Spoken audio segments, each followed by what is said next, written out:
ব্যবসার দুনিয়ায় কিছু লড়াই একেবারে কিংবদন্তি হয়ে আছে। এমনই এক আইকনিক দ্বন্দ্ব হল পেপসি আর কোকাকোলার যুদ্ধ। আজকের এই আলোচনায় আমরা ঠিক এটাই ব্যবচ্ছেদ করতে যাচ্ছি, কিভাবে একটা আন্ডারডগ কোম্পানি বাজারের একেবারে অপ্রতিদ্বন্দ্বী এক জায়ান্টকে সরাসরি চ্যালেঞ্জ ছুড়ে দিয়েছিল। চলুন এই চমকপ্রদ কর্পোরেট লড়াইয়ের আসল রহস্যটা একটু খুঁটিয়ে দেখা যাক। শুরুতে ইন্টারেস্টিং একটা বিষয় ভাবা যাক।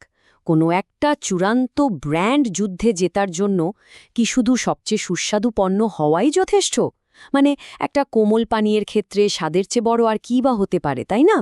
কিন্তু যখন দশকের পর দশক ধরে রাজত্ব করা দুটো বিশাল কর্পোরেশনের মধ্যে হাড্ডাহাড্ডি লড়াইয়ের প্রশ্ন আসে, তখন কি স্রেফ স্বাদ দিয়ে পুরো বাজার কবজা করা সম্ভব? এই প্রশ্নের উত্তর খুঁজতেই ইতিহাসের অন্যতম সেরা এক মার্কেটিং ক্যাম্পেইনের দিকে নজর দিতে হচ্ছে, যা পুরো বাজারের সমীকরণটাই পাল্টে দেওয়ার চেষ্টা করেছিল। তো চলুন একেবারে গভীরে প্রবেশ করা যাক। পর্ব ১, দ্য গ্রেট টেস্ট। পেপসি কিন্তু খুব ভালো করে জানত যে কোকাকোলার বিশাল সাম্রাজ্য আর মানুষের দীর্ঘদিনের ব্র্যান্ড লয়্যাল্টির সাথে প্রথাগত উপায়ে পাল্লা দেওয়াটা প্রায় অসম্ভব। আর ঠিক এই জায়গাতেই তারা এক অভাবনীয় সরাসরি আক্রমণের কৌশল বেছে নিয়েছিল। কৌশলটার নাম ছিল পেপসি চ্যালেঞ্জ। এটা কিন্তু যে সে বিজ্ঞাপনী চমক ছিল না। এর পরিসর শুনলে রীতিমতো অবাক হতে হয়। সারা দেশের হাজার হাজার সাধারণ মানুষকে সরাসরি এই চ্যালেঞ্জে অংশ নিতে ডাকা হয়েছিল। নিয়মটা ছিল একদম সিম্পল। কোনো ব্র্যান্ডের নাম না দেখিয়ে পুরোপুরি ব্লাইন্ড টেস্টের মাধ্যমে দুটো গ্লাসে দুটো আলাদা পানীয় দেওয়া হতো। উদ্দেশ্য একটাই, ব্র্যান্ডের প্রতি অন্ধ ভালোবাসা নয়, বরং মানুষের নিজস্ব স্বাদগ্রন্থি যেন রায় দেয় কোনটি আসলেই সেরা। সরাসরি স্বাদের এই অভিনব পরীক্ষা পুরো বাজারকে এক লহমায় চমকে দিয়েছিল। এবার এই বিশাল স্বাদ পরীক্ষার ফলাফলের দিকে একটু নজর দেয়া যাক। পর্ব ২, দেশব্যাপী অগ্রাধিকার অর্জন। এখানকার সবচেয়ে আকর্ষণীয় ব্যাপারটা হলো এর সোজা সাপটা ফলাফল। কোকাকোলা বনাম পেপসি। এই সরাসরি লড়াইয়ে যেখানে কোকাকোলা ছিল ধরাছোঁয়ার বাইরের এক বিশাল জায়ান্ট, সেখানে পেপসি এই দেশব্যাপী স্বাদের লড়াইয়ে অভাবনীয় এক জয় তুলে নেয়। যখন ব্র্যান্ডের নাম লুকিয়ে শুধুমাত্র স্বাদের ওপর ভিত্তি করে বিচার করা হলো, তখন দেখা গেল বেশিরভাগ মানুষই পেপসির স্বাদ বেশি পছন্দ করেছেন। একটা আন্ডারডগ ব্র্যান্ডের জন্য এই ফলাফল ছিল একেবারে গেম চেঞ্জার, একটা বিশাল মনস্তাত্ত্বিক আর কৌশলগত বিজয়। এটা একেবারে হাতে নাতে প্রমাণ করে দিয়েছিল যে মনস্তাত্ত্বিক প্রভাব বাদে শুধু যদি পণ্যের গুণগত মানের লড়াই হয়, সেখানে তারা মোটেও পিছিয়ে নেই, বরং বেশ কয়েক ধাপ এগিয়েই আছে। আর ঠিক এই অকাট্য সত্যটাই পেপসি তাদের প্রচারণায় অত্যন্ত গর্বের সাথে ব্যবহার করেছিল। দেশব্যাপী বেশিরভাগ মানুষ কোকাকোলার চেয়ে পেপসির স্বাদ বেশি পছন্দ করেন। এই একটা মাত্র বাক্য কোকাকোলার দুর্ভেদ্য সাম্রাজ্যে যেন রীতিমতো ভূমিকম্প তৈরি করেছিল।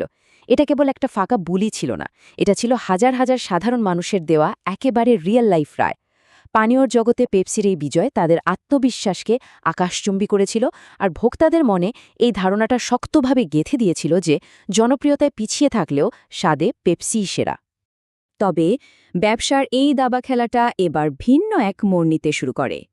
পর্ব ৩, শুধু কোলার বাইরে। পেপসির এই দুর্দান্ত মাস্টার প্ল্যানটা খুব চমৎকারভাবে একটা বিষয় পরিষ্কার করে দেয়, আর তা হল কেবল কোলার বাজারের ওপর নির্ভর করে বসে না থাকা। স্বাদের লড়াইয়ে জেতার পরও তারা বুঝতে পেরেছিল যে শুধু পানীয় দিয়ে দীর্ঘমেয়াদী আধিপত্য ধরে রাখাটা কঠিন হতে পারে। তাই তারা ড্রিঙ্কস বা পানীয় ছাড়াও অন্যান্য পণ্যের দিকে বিশাল এক লাফ দেয়। চিপস এবং বিভিন্ন স্ন্যাক্স ব্যবসার সাথে যুক্ত হওয়া, এমনকি সরাসরি রেস্তোরাঁ শিল্পেও নিজেদের শক্ত অবস্থান তৈরি করা, এই সব কিছুই ছিল পেপসির বিশাল এক বৈচিত্র্যময় ইকোসিস্টেম তৈরির কৌশল। একটা সাধারণ ড্রিঙ্ক কোম্পানি থেকে নিজেদেরকে বিশাল এক খাদ্য ও পানীয় সাম্রাজ্যে পরিণত করার এটা এক অবিশ্বাস্য উদাহরণ। তারা এমন এক ইকোসিস্টেম দাঁড় করিয়েছিল যেখানে মানুষ তাদের রেস্তোরাঁয় খাবে, তাদের চিপস কিনবে এবং সেই সাথে তাদের পানীয় পান করবে। একেবারে মাস্টার স্ট্রোক। এই পুরো আলোচনার শেষে এসে বেশ গভীর একটা চিন্তার উদ্রেক হয়। বাজারে সত্যিকারের আধিপত্য আসলে কিভাবে আসে?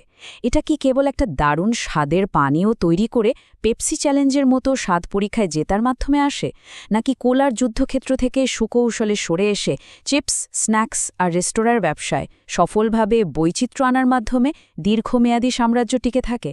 পেপসির এই দ্বিমুখী কৌশল, একদিকে সরাসরি পণ্যের স্বাদে চ্যালেঞ্জ জানানো আর অন্যদিকে ব্যবসার পরিধি বহুগুণে বাড়ানো, ব্যবসা জগতের এক চিরন্তন পাঠ হিসেবেই থেকে যাবে।